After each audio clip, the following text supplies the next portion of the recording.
기부 문화 조성을 위해 올해부터 시행하고 있는 고향사랑 기부제가 부산시 구군의 준비 부족으로 활성화되지 못하고 있습니다.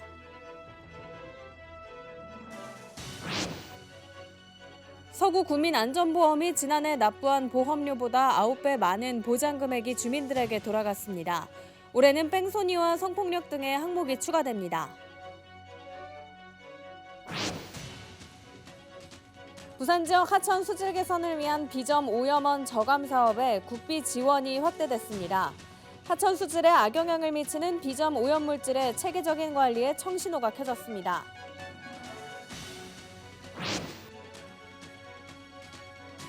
홀덤펍을 불법 도박장으로 운영한 조직폭력배들이 경찰에 붙잡혔습니다. 이들은 챙긴 부당 이득만 15억 원에 이릅니다.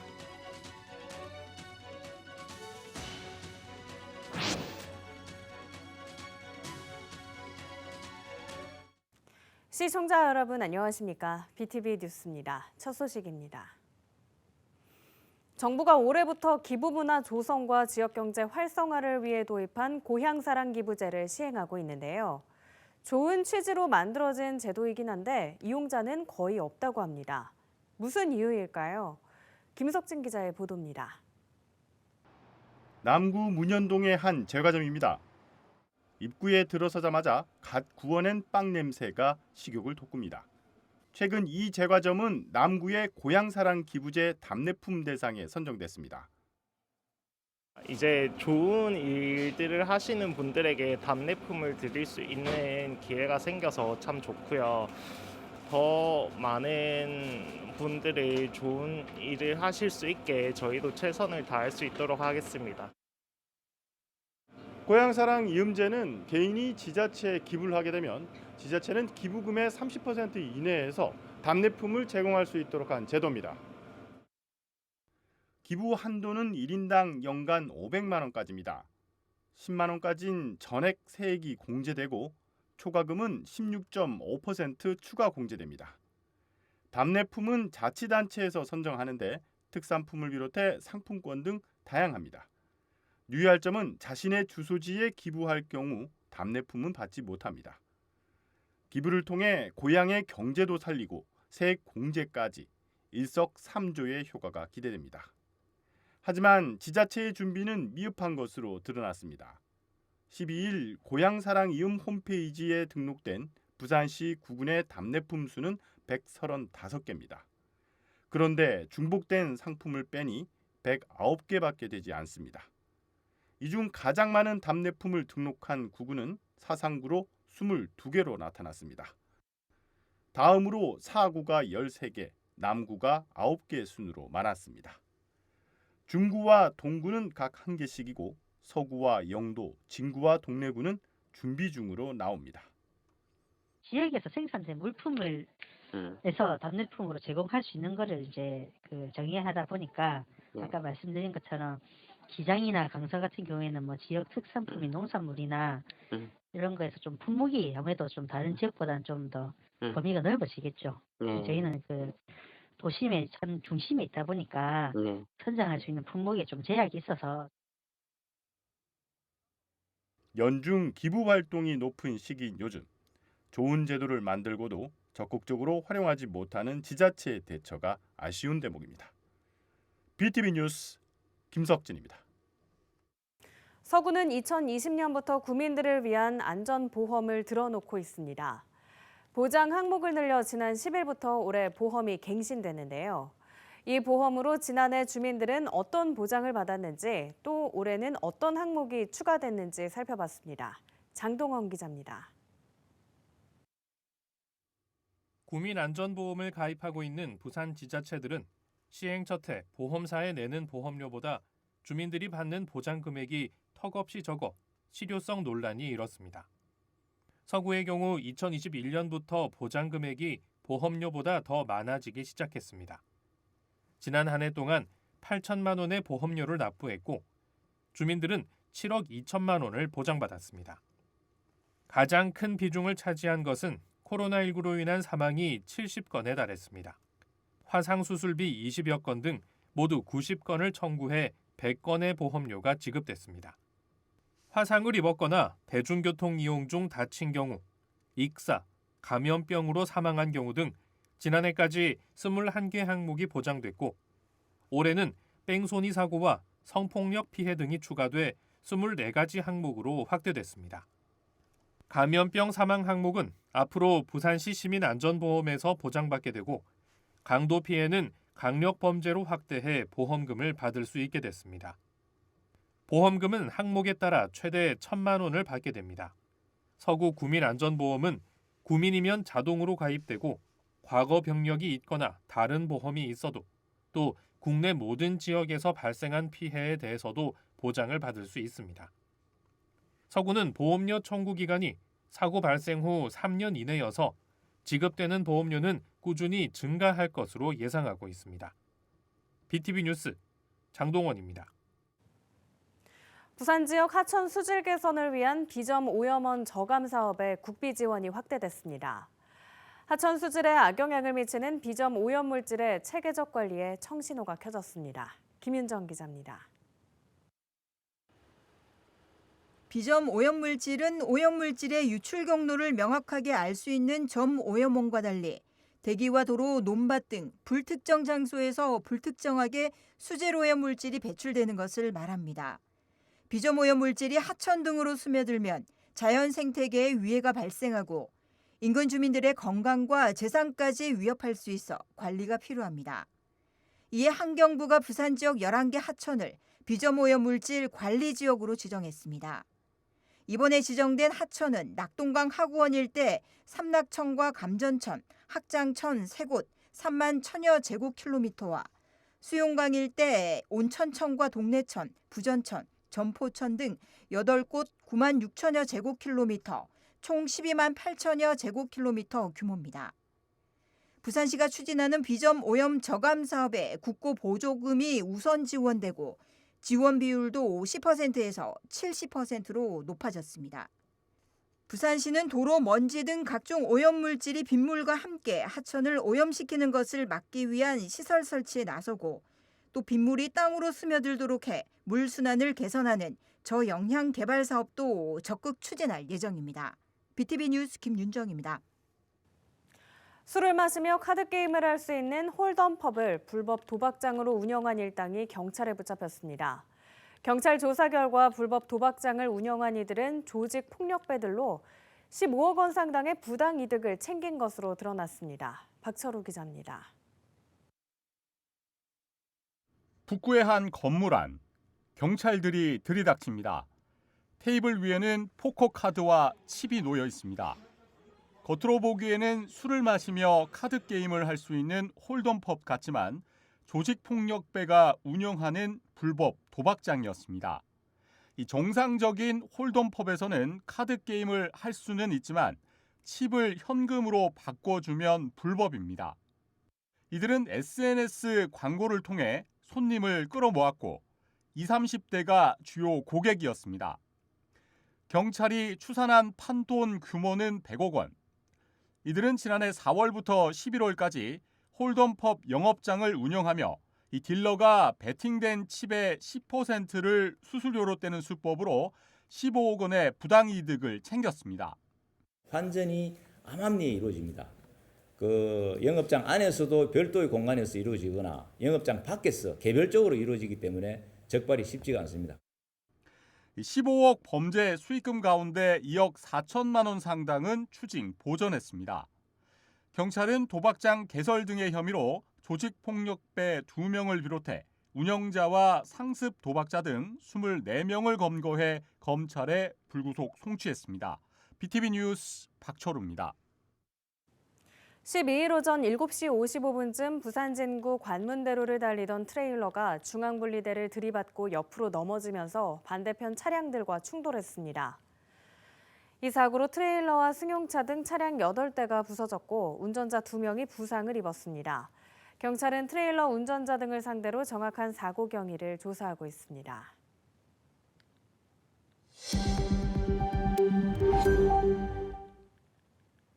설 명절이 다가오고 있지만 올해는 글로벌 경기 침체와 금리 인상 등의 여파로 마냥 즐겁지만은 않은 분위기인데요.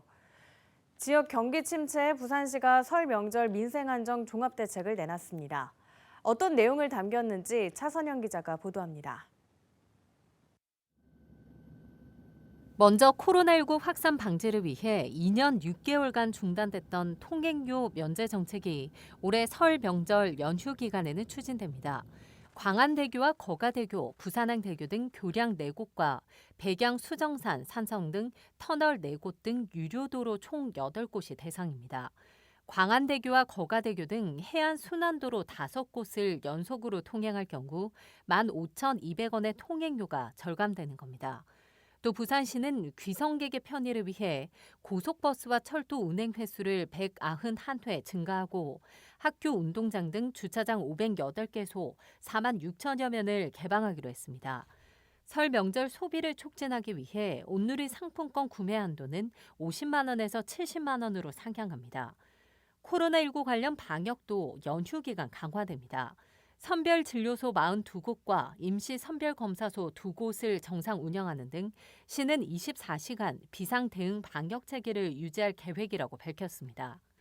또 영락공원 등 성묘 봉안시설이 오전 8시부터 오후 7시까지 2시간 연장 운영됨에 따라 성묘 봉안시설의 방역관리를 강화하기로 했습니다. 명절 소외계층을 위한 지원 대책도 추진됩니다. 부산시는 독거노인과 노숙인 시설 합동 차례상을 지원하고 사회복지시설과 취약시설에는 난방비를 추가로 지급하는 등 취약계층 보호 대책을 마련했습니다. 지정의 최우선까지는 시민의 행복과 안전인 만큼 부산시가 가지고 있는 최대한의 자원과 역량을 총동원하여 부산 시민 모두가 따뜻하고 행복한 설 명절 연휴를 보낼 수 있도록 만전을 다하겠습니다. 헬로티비 뉴스 차선영입니다. 지난 9일 불이 난 주차타워는 주거 건물과 바로 붙어있는 이른바 부속 주차장이었습니다. 다행히 사람들이 살고 있지 않은 공간까지 번지지 않아 대형 인명사고로 이어지지 않았지만 자칫 대규모 피해로 이어질 뻔했습니다. 김한식 기자입니다. 앙상한 철골 구조물이 드러나 있고 검게 그을린 건물. 지난 9일 발생했던 오피스텔 주차타워 화재 현장입니다. 불이 난 건물을 자세히 살펴보면 건물 옆면으로 불이 번진 흔적이 남아 있습니다. 해당 건물은 사람들이 거주하는 공간과 주차타워가 하나의 건물로 돼 있는데 이런 주차장을 부설 주차장이라 부릅니다. 주차타워에서 발생한 불이 주거 공간으로 넘어갔다면 대규모 인명피해로 이어질 수 있었습니다. 실제 부산의 전체 주차장은 6만 7천여 개, 이 가운데 10%에 달하는 6,100여 개는 기계식 주차시설입니다. 하지만 이번에 화재가 발생한 오피스텔처럼 건축물 내에 설치된 방식은 얼마나 되는지 파악조차 되지 않고 있습니다. 더욱이 건물 외벽 마감재는 어떤 걸 사용했고 어떤 공법으로 건축됐는지에 대한 조사마저 이루어지지 않고 있는 것으로 나타났습니다. 이번과 유사한 화재는 언제든지 발생할 수 있고 어떤 피해로 이어질지 모르는 상황. 대책 마련을 위한 기본적인 조사 자료 착수가 시급해 보입니다. 헬로티비 뉴스 김한식입니다. 남구의 한 유치원이 하루 종일 해를 보지 못할 처지에 놓이게 됐다며 관계기관의 대책 마련을 호소하고 나섰습니다. 유치원 바로 앞에서 벌어질 주거환경 개선 사업이 원인이라고 하는데 도대체 무슨 일이 벌어지고 있는 걸까요? 김석진 기자의 보도입니다. 한국토지주택공사가 시행하는 남구 용호 6 주거환경 개선 사업지입니다. 16,000여 제곱미터의 부지에 아파트 5개 동 440세대 규모로 지을 계획입니다. 사업 기간은 올 2월부터 오는 2025년 6월까지입니다. 인근에 초등학교와 유치원이 있는데 교육환경평가를 마친 상태입니다. 그런데 유치원이 이의를 제기했습니다. 1차 심의에서 일조권 문제로 보류 판정을 받았는데 2차에선 일조권 문제는 빠진 채로 승인이 결정된 겁니다. 이에 유치원은 일조권 문제에 대해 공인기관의 평가를 요청했고 그 결과를 토대로 재평가를 교육청에 요구했습니다. 한국교육환경보건원이 실시한 일조량 조사에 따르면 이 유치원은 현재 햇빛을 많이 받지 못하고 있는 지점에서도 최소 1시간 이상은 빛을 받고 있는데 아파트가 들어서게 되면 1시간 미만으로 줄어든다며 큰 피해를 우려하고 있습니다. 실제 유치원은 사업지와 불과 6m 떨어진 곳에 위치해 있습니다. 유치원 건물의 방향은 서편으로 향해 있어 오전에는 거의 햇빛이 들어오지 않습니다. 그런데 바로 앞에 25층 높이의 아파트가 들어서면 오후의 일조량도 줄어들 수밖에 없습니다. 오후 2시면 아이들의 하원 시간, 유치원에선 하루 종일 해를 보지 못할 수도 있습니다. 낙후된 도시를 환경을 개선해서 재개발을 한다는 것에 대해서는 저도 환영을 하고 있습니다. 그래서 도움이 필요하다라고 하면 교육을 하는 사람으로서 적극 협조할 생각도 가지고 있습니다. 그렇지만 저희 유치원이 개발 현장과 너무 가깝고 일조권에 대해서 침해가 명백하다는 결과가 나왔음에도 아무런 협의 없이 개발이 진행된다라고 한다면 교육을 받고 있는 우리 200명의 식구들이 환경에 대한 침해를 엄청 받을 거라고 생각을 합니다. 아무쪼록 재개발되기 이전에 우리 아이들의 일조를 보장을 해주시고 쾌적한 환경에서 생활을 할 수 있도록 교육청에서 적극적으로 검토해 주시기를 바라겠습니다. 이에 대해 남부교육지원청은 유치원 측으로부터 재평가 검토 의견서를 받았다며 본청의 사후 심의 대상 여부 판단을 기다리고 있다고 밝혔습니다. 유치원 건물 북측엔 이미 재개발 아파트가 들어서 입주를 앞두고 있는 상태. 이번엔 주거환경 개선 사업이란 이름 아래 또다시 소음과 분지는 물론 일조권 침해까지 받을 처지에 놓여 있습니다. BTV 뉴스 김석진입니다. 부산시 교육청이 각급 학교 CCTV 화질 개선에 나섭니다. 학교 내 사각지대를 줄여 학교폭력과 각종 범죄를 예방하기 위한 것으로 공립유치원과 국공립 사립학교의 200만 화소 미만 CCTV를 고화질 CCTV로 전면 교체합니다. 이와 함께 CCTV 1,160여 대를 새로 설치하는 등 이번 사업에 18억 4천만 원을 투입합니다. 강서구는 이번 달 안에 대저 1동 행정복지센터를 비롯해 대저 2동과 강동동, 가락동, 지사 민원센터 등 모두 5곳의 무인 민원 발급기를 새로 설치합니다. 무인 발급기 이용 시간은 평일 오전 9시부터 오후 6시까지이고 발급받을 수 있는 서류는 주민등록증과 초본 등 재증명 118종입니다. 구는 오는 2월부터 8개 전 동을 대상으로 중식 휴무제를 시행할 예정입니다. 사하도서관이 올 한 해 동안 사하구 관내 임산부를 위한 핑크택배 대출 서비스를 시행합니다. 도서관 방문이 힘든 임산부와 24개월 이하 영유아 부모의 독서를 돕기 위한 것으로 온라인상에서 대출을 신청하면 무료 택배로 책을 받아보고 반납할 수 있습니다. 산모 수첩과 출생증명서 등을 확인하고 사하도서관 홈페이지에 신청 후 이용할 수 있습니다.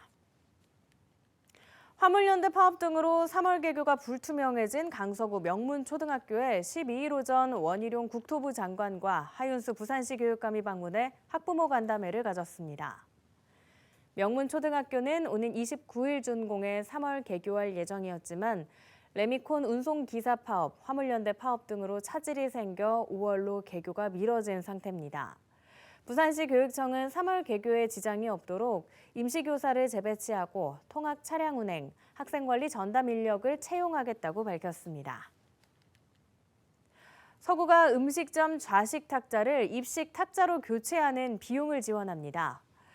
입식 탁자는 고객과 종사자 편의를 비롯해 외국인 이용객 증가를 위해 선호되고 있는 것으로 업소당 최대 300만 원의 교체 비용을 지원합니다. 주점과 프랜차이즈 음식점은 제외되며 희망업소는 2월 3일까지 서구청 환경위생과로 신청하면 됩니다.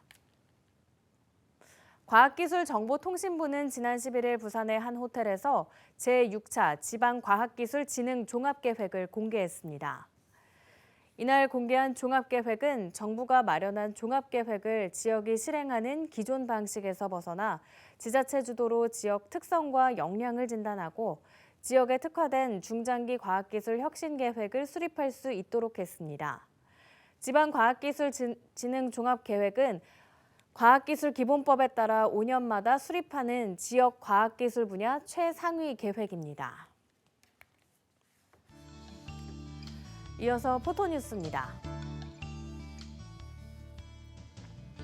주식회사 대명우드는 지난 9일 관내 저소득계층 학생들을 위해 사용해달라며 장학기금 500만 원을 강서구 장학회에 기탁했습니다. B&K금융그룹은 지난 10일 설 명절을 앞두고 관내 취약계층 등 어려운 이웃을 위해 사용해달라며 1,400만 원의 성품을 강서구에 기탁했습니다.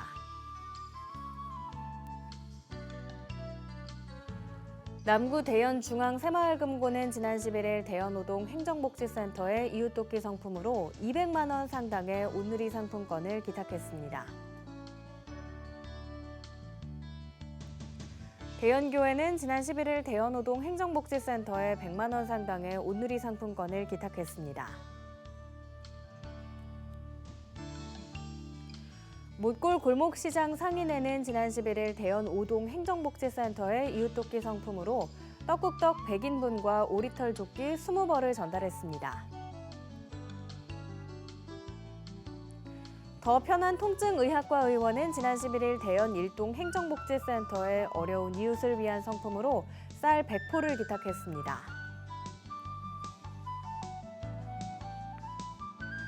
사상구 학장동 통장협의회는 지난 10일 라면 100박스를 학장동 행정복지센터에 기탁했습니다. 김동식 학장동 통장협의회장은 민족 최대 명절인 설을 앞두고 소외된 이웃들에게 따뜻함을 전하고 싶었다며 앞으로도 지속적인 나눔 실천을 이어가겠다고 마음을 전했습니다.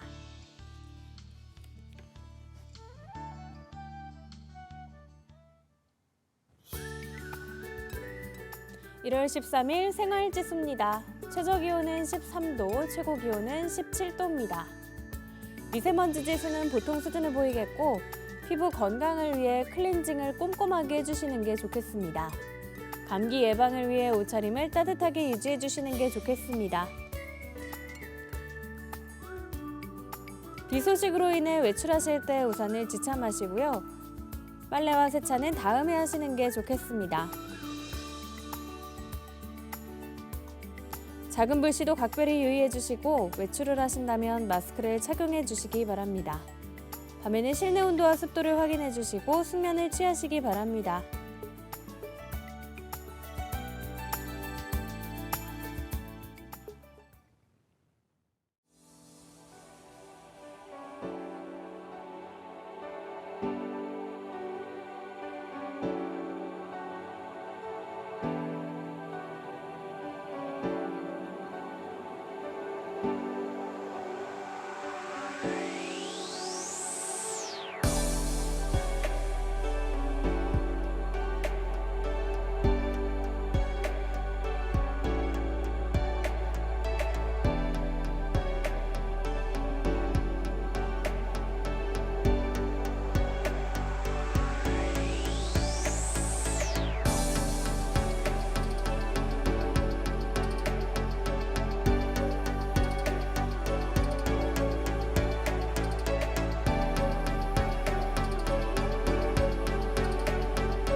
이상으로 BTV 뉴스를 마칩니다. 시청해주신 여러분 고맙습니다.